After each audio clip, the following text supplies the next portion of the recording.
Hello, everyone, and welcome on this International Women's Day. And I'm joined today by Coach Emma and Coach Jane, and then we will have Coach Joyce Lloyd joining us soon. And we're going to be delving deep into a topic that is of quite importance for us. And the topic for today is the importance of protecting the rights and privacy of women and girls on online spaces, and also addressing online and gender-based violence. For us, it is great to create that awareness and really talk about this topic and give some deeper information and the points to raise and to look out for and to be aware of. And then I'm going to go over to Coach Emma, and I'm going to go over to Coach Shane just to say a quick hello. Hi, thank you very much, Adele. Thank you for inviting me to be on this webinar today to discuss this important topic. So hopefully we can raise some awareness and give people some good tools. Hi, Adele. Hi, Emma. Hi, everyone joining us today. Thank you so much, Adele, for having me here today. It's exciting being Women's Day. I'm a woman, so it's really exciting to be here. And I'm hopeful that, as Emma has said, our insights are going to help create that awareness, because together we can increase our volume. That's why I'm excited to be here.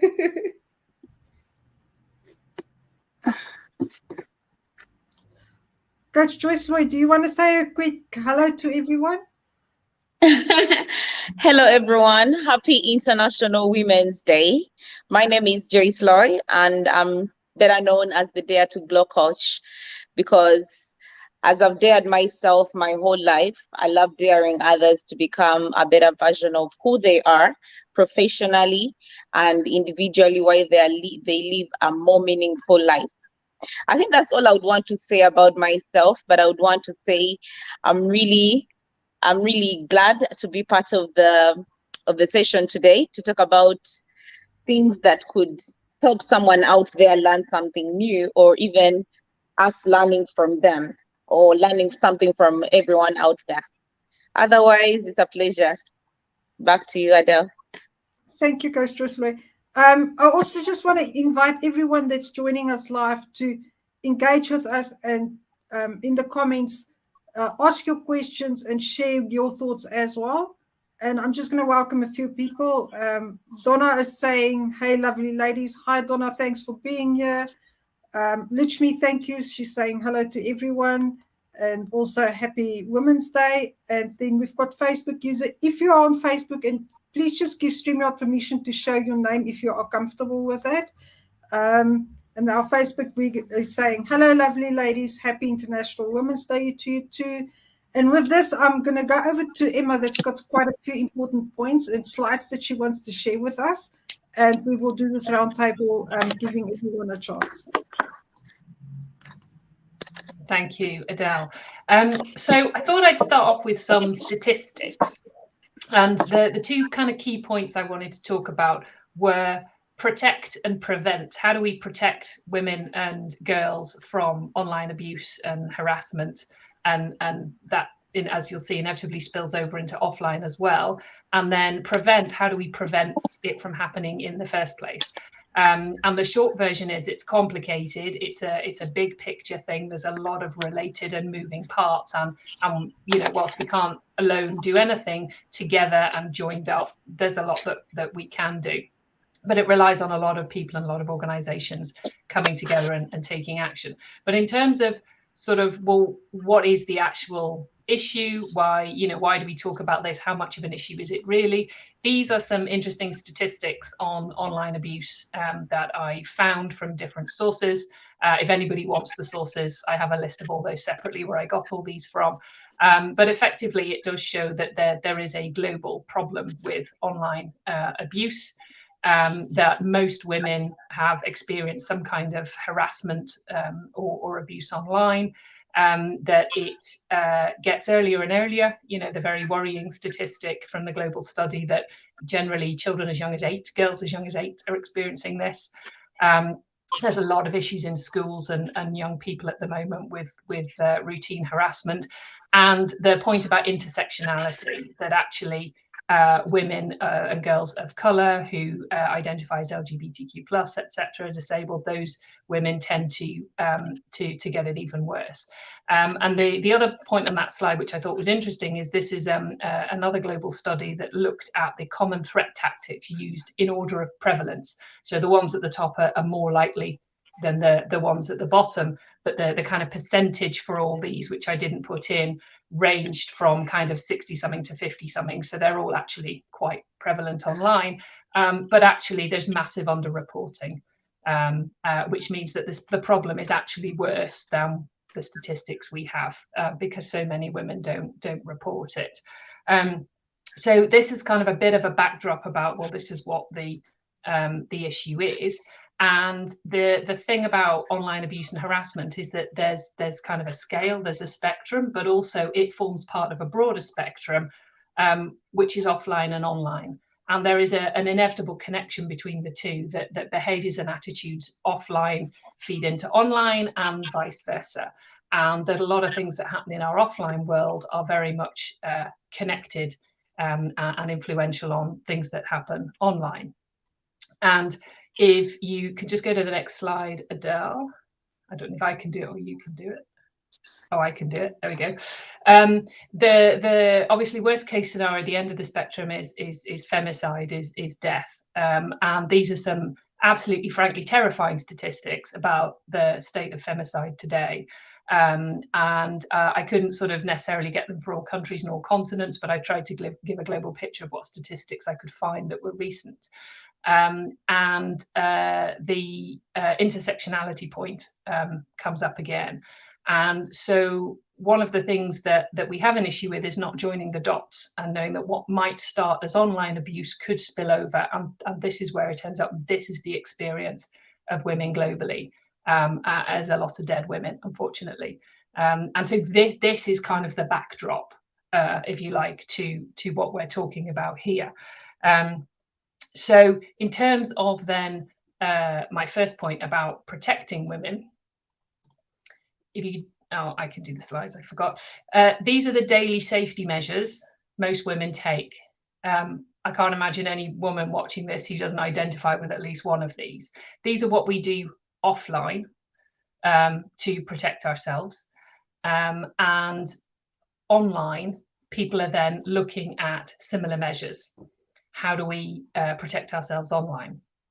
And so while these look like very practical things offline, online, the reality is women are just withdrawing from social spaces, from public spaces, because of harassment, because of abuse, because of not being taken seriously. We are silencing women's voices with the state of what we have and with the lack of action being taken. And so the reality is we have all these things we do offline. We also do things online. And that's problematic for a society where effectively we are 50% of the population, and yet we are being squeezed out. So there's a lot of talk about protecting women online. There's a lot of social media platforms that talk about action they take and things the initiatives that they launch. Governments, sometimes feel compelled to take action. The UK has an online safety bill going through at the moment, but a lot of these are inadequate. Women report that they report things to social media platforms, but nothing changes, nothing gets done, nothing happens. And there's a lot of criticism in the UK at the moment about the online safety bill and how it's actually quite lackluster and it won't deal with some issues, and that the sense that the government has given in to the pressure of big tech companies and others in whose interest it is not to necessarily tackle this issue because it affects their business models and their revenue. So there's a lot of different initiatives and actions around protection. A lot of them feel a bit like a sticking plaster. I think for me, the kind of more important focus, that obviously that's an important focus, but it is more important, I think, for people to start to think about, well, do we just keep running to catch up with this? Or how do we actually prevent us from getting to that stage in the first place? And this is where it's about the bigger picture and it's about joining the dots.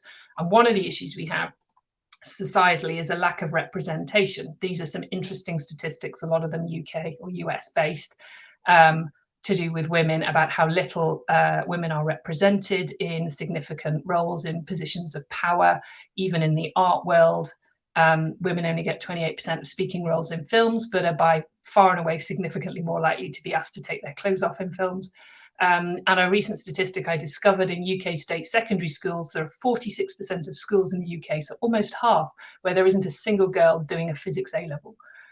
So there is a massive wider societal backdrop of how we view women, how we value or don't value women, and gender pay gaps, harassment, discrimination in the workplace, lack of women in senior roles.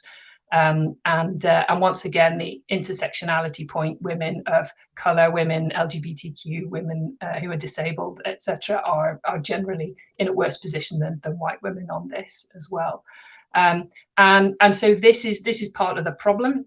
We have a media that isn't necessarily helpful, particularly in the UK. There's a lot of sort of damaging narrative, and there's a lot of issues in schools where schools are trying to do things, but they're often doing it in a very clumsy way. There's a big debate in the UK at the moment about length of skirts in schools, and stories of girls arriving at school to be kind of lined up and have their skirt length inspected by a male teacher and sent home if it's not the right length, which again is this message to women that women's bodies are dangerous. It's their responsibility to cover up.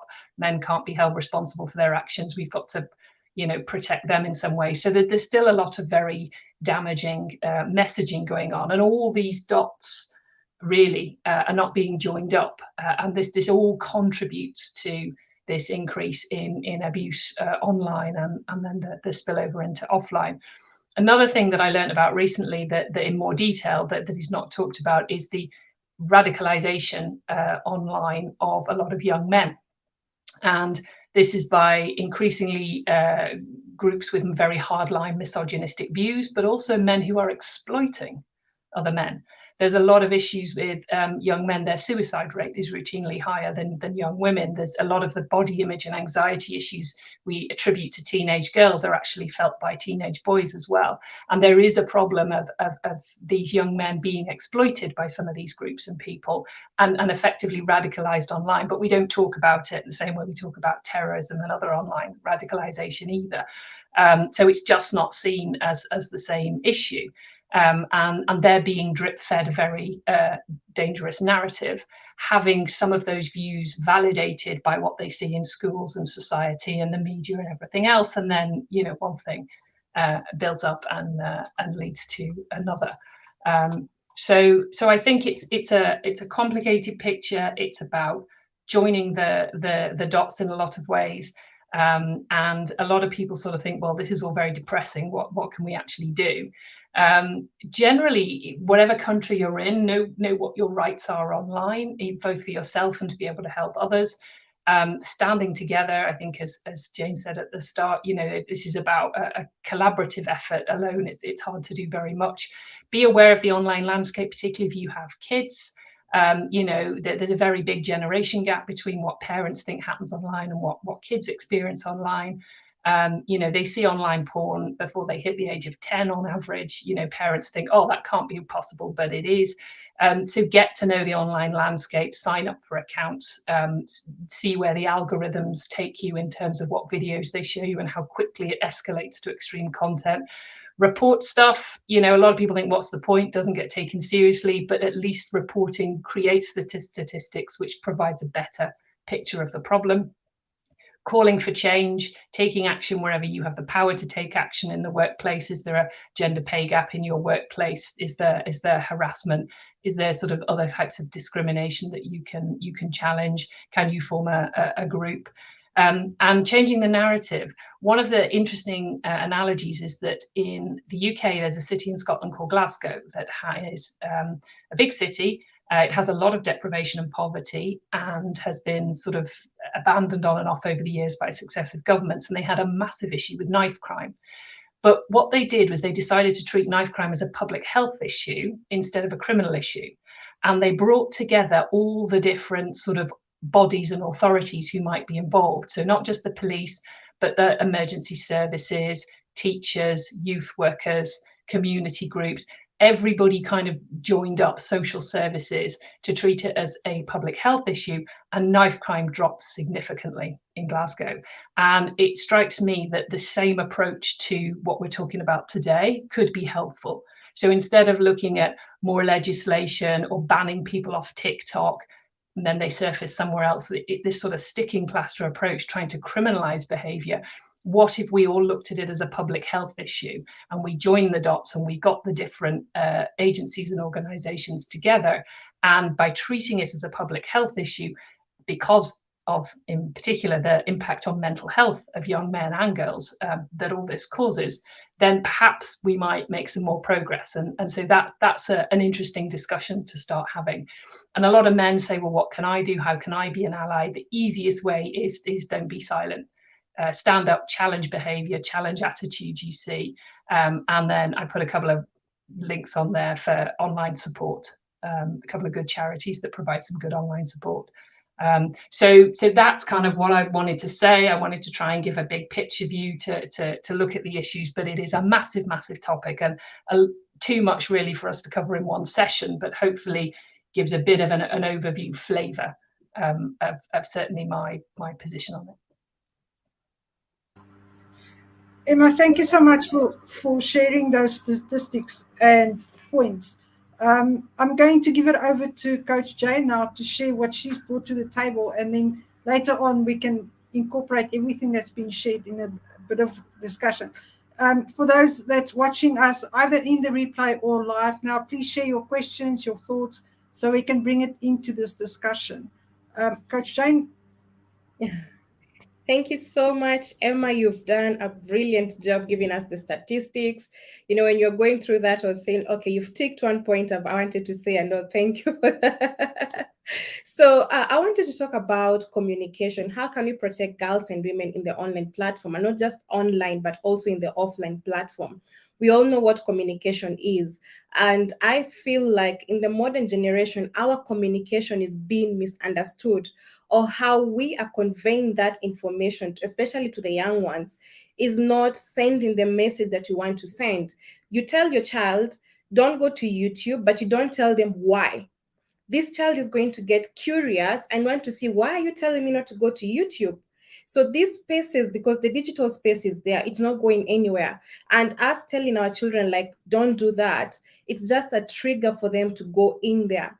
What if we flip that, and the way we communicate to our children or to anybody around us, we tell them, the reason why I'm telling you this is X, Y, Z. This is what is happening. Don't go into these spaces. And the other thing I wanted to say was with regards to communicating to be understood. As a parent, as an individual, what do you post online, or what do you write out there? Is it a message that is encouraging other women? Is it a message that is discouraging other women? When I go online and I write a negative post under Adele, how do I benefit from that? Because we forget that when I do that to Adele, I don't know what Adele is going through. And this might land Adele into depression, into mental health issues. And eventually you see somebody else posting, sorry, Adele, to use your name, but you'll see somebody posting, you'll see somebody posting that so-and-so committed suicide. Why? Probably this person experienced a lot of bullying online, and you as an individual, you contributed to that. How does that make you feel?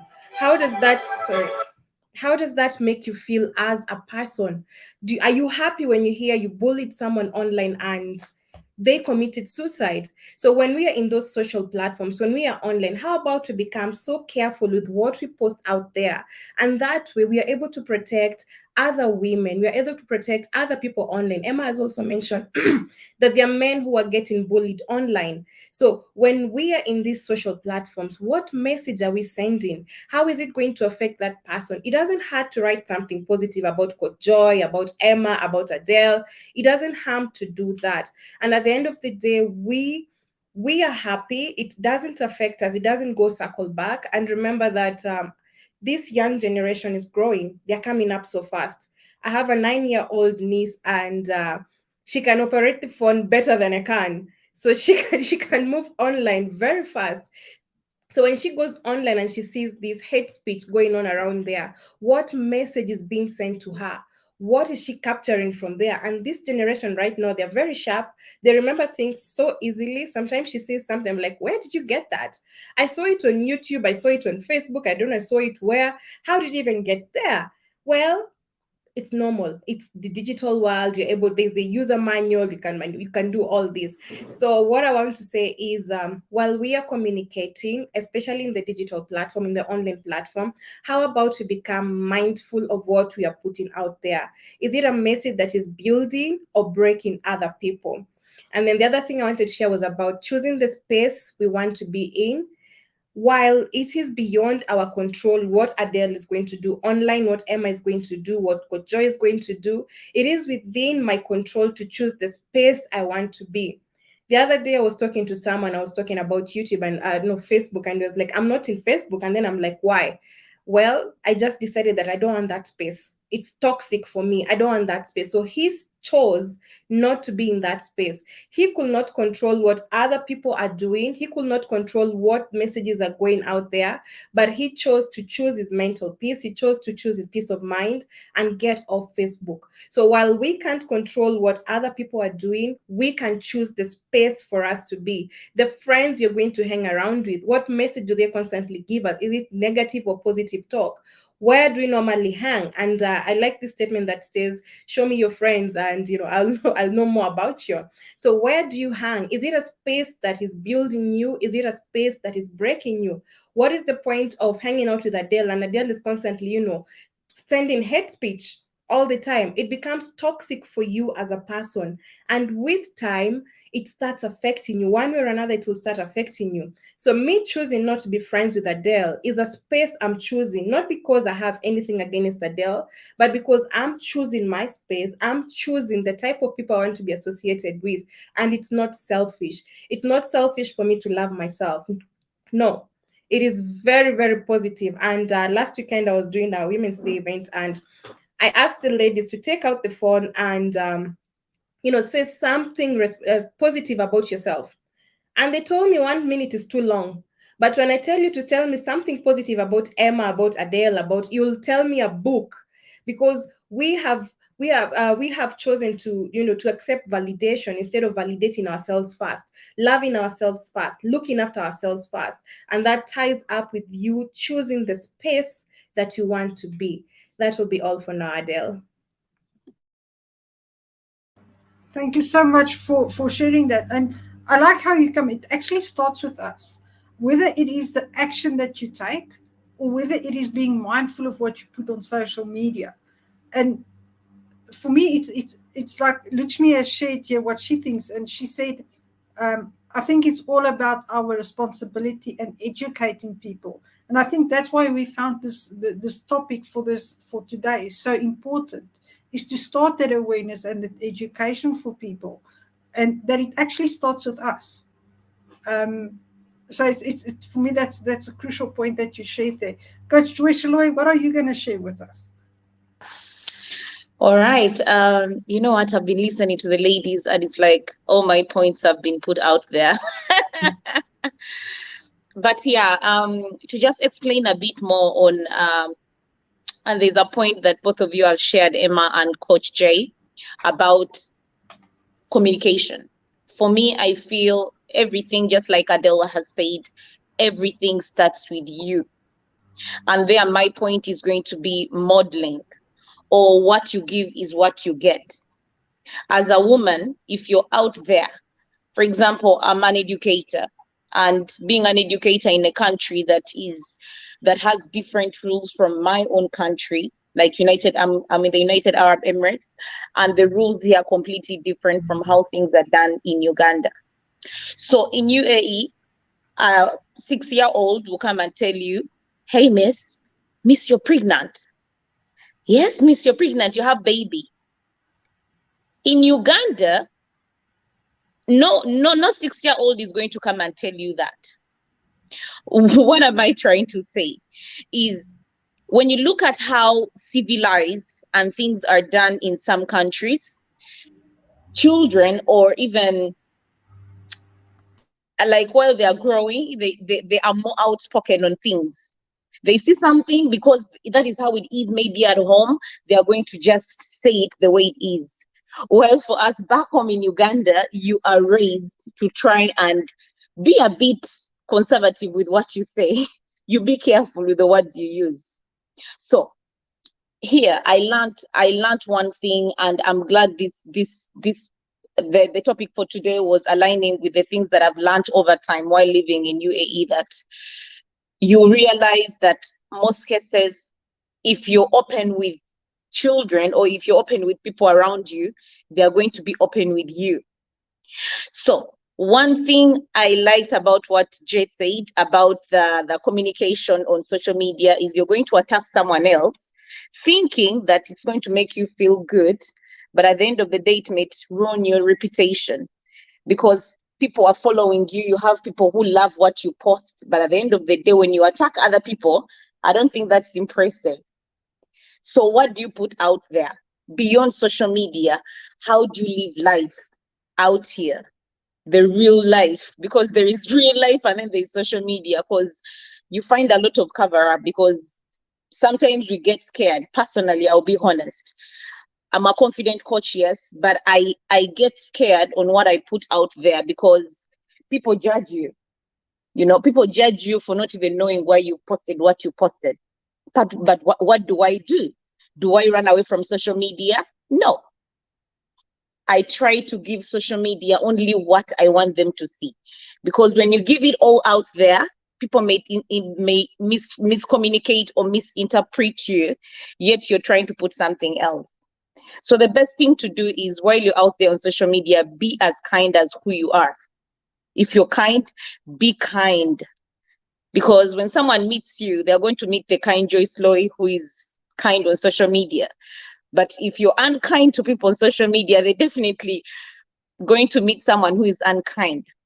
So social media, normal life, just be exactly who you are. And this goes to our generation right now. You find that when we are living our lives out there as grown, because right now for me, I look at myself as a grown woman, we have people looking up to us, our nieces, just like Coach Jay said, we have nieces who are looking at our social media. And I could say the same, I have my siblings who know social media more than I know it, yet I feel I should be knowing it more than them. So what I model out there, how I behave towards other women or even other men on social media, could reflect a lot of who I am and even my own personal life. Then the other point is going to be keeping girls in school. For me, that is one point I could not leave out, because I've seen that a lot in my own country. Girls are taken out of school because initially they are girls.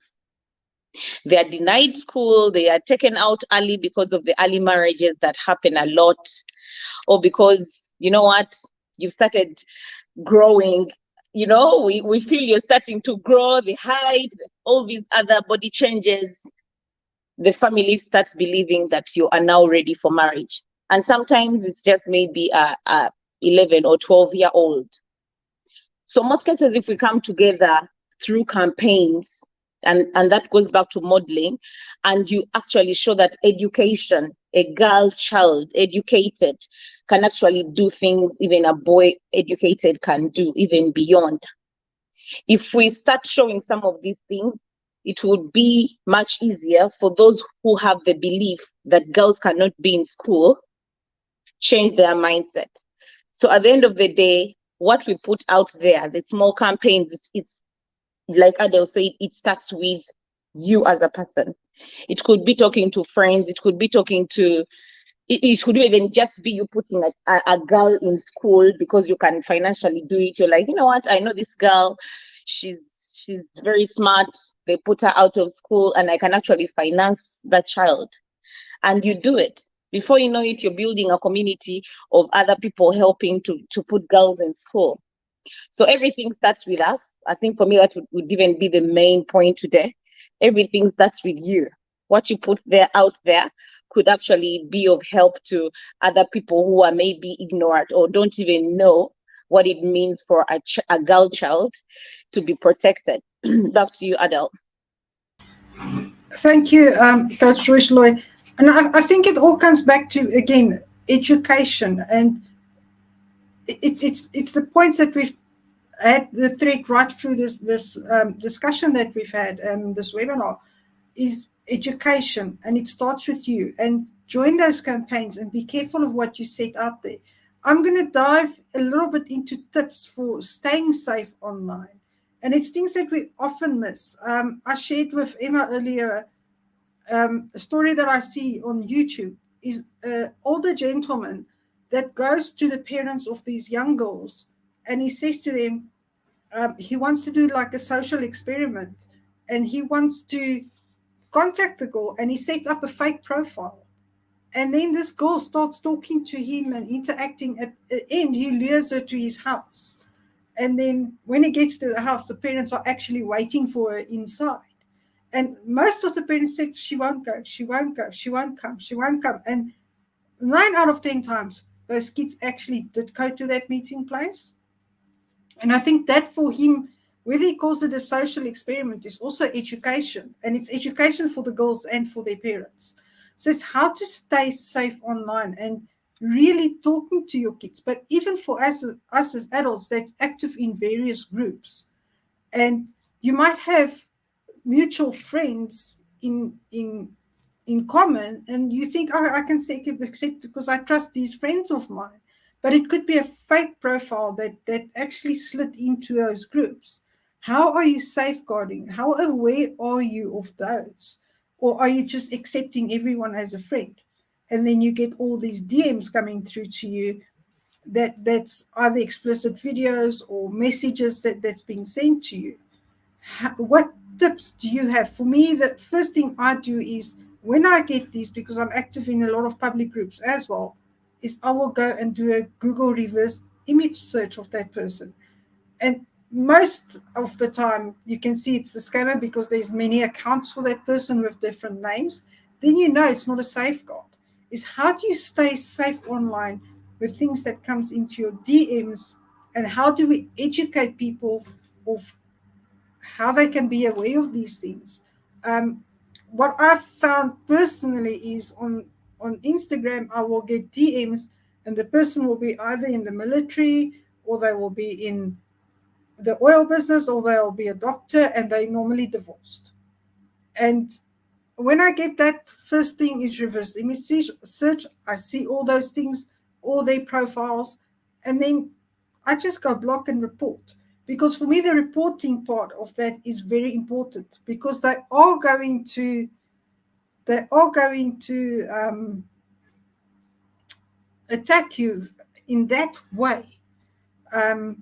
And contact you. So it's important to be aware of that and the terminology they use. If they are saying they are from the US or they are from the UK, what is their language like when they speak to you? Is it broken English? Is there grammar errors? Be aware of those kind of things. It's like really looking deeper into this, because I've had discussions with people, because it used to be a joke to me, stringing them along in their conversations. And I once had actually not a fight, an altercation with one of these people with their fake accounts. And I said to him, but you know what? Your English is atrocious. The Queen will be so disappointed in your British English. And then he started insulting me as a South African, but I knew it was one of these people with their fake profiles. It's not even them. It's a different person you're speaking to. Is having that awareness and really sharing that. So is there any other tips that you ladies have got that you picked up through experience? What I can say, Adele, is there's something called Joyce Loy mentioned about living, if you're kind, you live kind online and offline at the same time. And that reminded me the challenge we had in Feb of identifying the values that matter most to us, which is something I will encourage everyone to do, to have at least to know the values that matter most to you and start living those values, both offline and online. That way you're able to, to see what matters most to you. If you choose a space where you want to be aware of something, make sure that when you're online, you you follow that value that you want to be. If it's confidence or whatever you want to have, integrity, authenticity, just follow that value. It's going to be a proper way for us to choose the spaces that we want to be associated with. And I remember in one of the workshops from Paul Smith in Coaching Minds, he told us that go online and friend some people. And I found it to be quite easy, but when I went online, it was quite difficult because I was trying to identify who am I supposed to, and then that's when I followed what you're talking about. Do I know this person? Do I really know this person? And it has become a habit since then that when I see that I don't want to be in the space with this person, I unfriend that person, and that's it, because I want to have that authenticity in my space. I don't want to have all these left, right, north, south. So that's something I would also like to encourage everyone to do. Just choose the space that you want to be.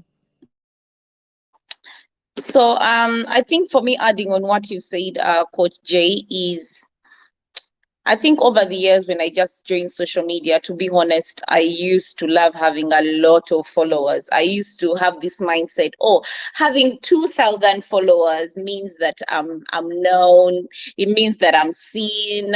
It means that, you know what, I'm putting something out there. It's after, over time, that I got into the business world on social media that I got to understand those numbers sometimes don't matter. You know, what matters is people understand your value and the quality of your value, not even just your value. And what Coach Jay just said actually really, really resonates with what I do with social media. Do those people match what you're putting out there? Because sometimes we put things out there and people are so negative. So for me, if I find that you're negative, I give people time. But when I find you're negative and I check your profile, I don't have anyone in common with you. I'm not even going to waste my time researching your name. I'm not going to waste time searching your picture. And I'm really glad, Adele, you're kind enough to even check out someone's picture. I'm not going to do that. I'm going to just unfriend you so that you stay in your peaceful zone. I also stay in mine. Because for me, I came to notice that at the end of the day, your peace of mind is the most important thing ever. So the one thing I do is I give time. But when I start realizing you're being negative towards my posts or even other people, because most cases when someone posts something and someone else comments about it and you're in the same circle, you can start seeing those comments. So for me, when I start seeing negative energy, I'm definitely taking you out. Then the other thing I do is I always want to have mutual friends. Right now, when I'm allowing anyone, I'm like, okay, do I have this? Do I have anyone in common with this person? No, nope. This one will stay there in the zone until they unfriend themselves. They're like, oh, this person is not accepting my request. Then they go off themselves. Sometimes I do that because I realized I blocked and blocked and blocked and got tired of blocking. So I always try to look out for mutual friends. Do we have anyone in common? When I check you out, are we friends? Do I have you in anywhere? Are we Coaching Mind? You know, there has to be something that links us together. If it wasn't school or it is business that I've done before or somewhere I've worked before or someone I know right now, Coach Joe or Coach Adele or Coach Emma or someone, I'm not adding you. So for me, that is very important, and it has helped me try to sieve out who I add on my social media and who I don't add. Yeah. I think just to build on that as well, that there's also value in the coming together and supporting other women online. So, you know, as well as the kind of the flip side of everything you both just said, and which I won't repeat, the taking actions for yourself, there's also sort of recognizing where somebody is being harassed or abused or bullied online, being supportive of them, whether that's calling out the behavior, privately messaging them to see if they're okay, if they need support, reporting the individual.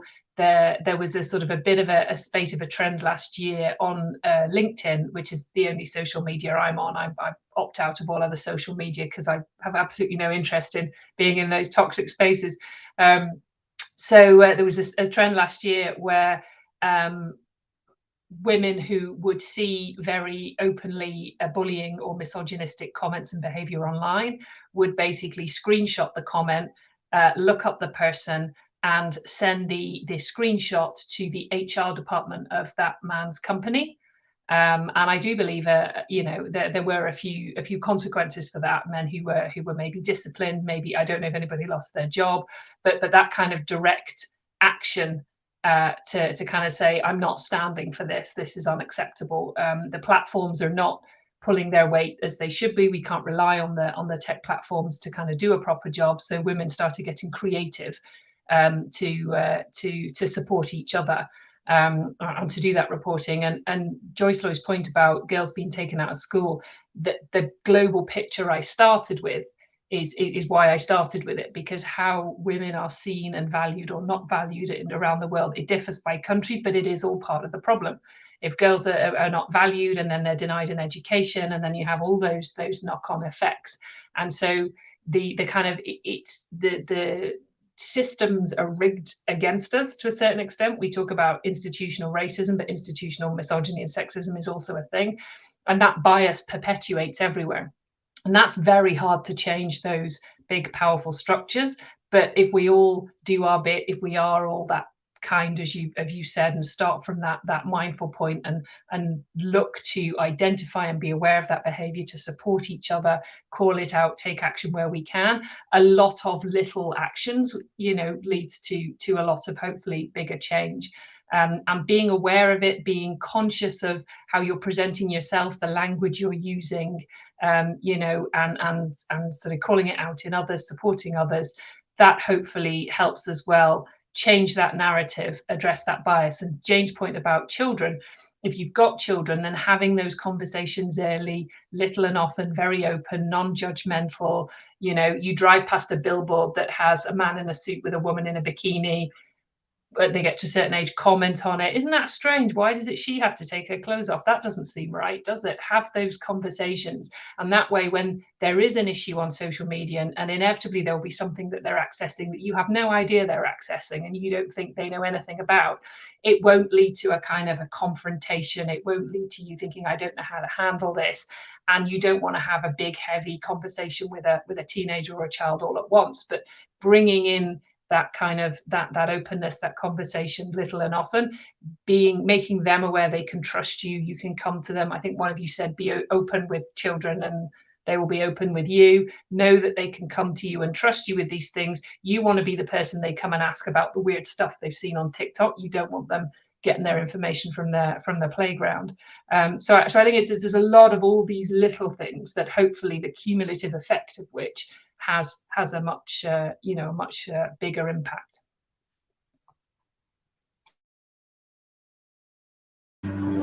Emma and Coach Jane and Coach Joyce, thank you so much for sharing all those tips and points.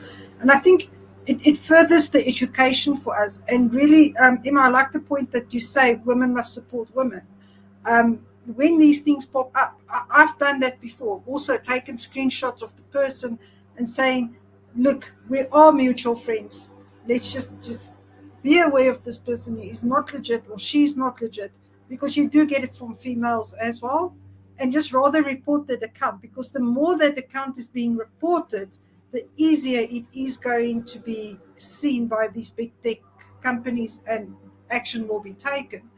For me, that was the important point in what I shared, is that further education and that support, and really trying to curb it from our side as much as possible.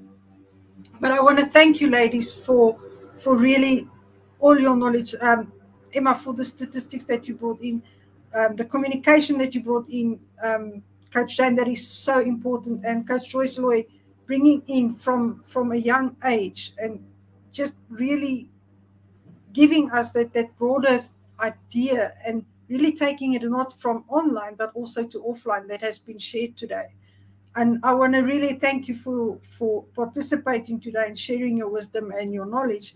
And for everyone that's watched this live and really listened to us and taking in what we shared, thank you for being here and thank you for your support. For the ones that's going to watch the replay, please also drop your comments, and we will get back to you in any questions that you might have or anything that you might want to share. We will highlight that.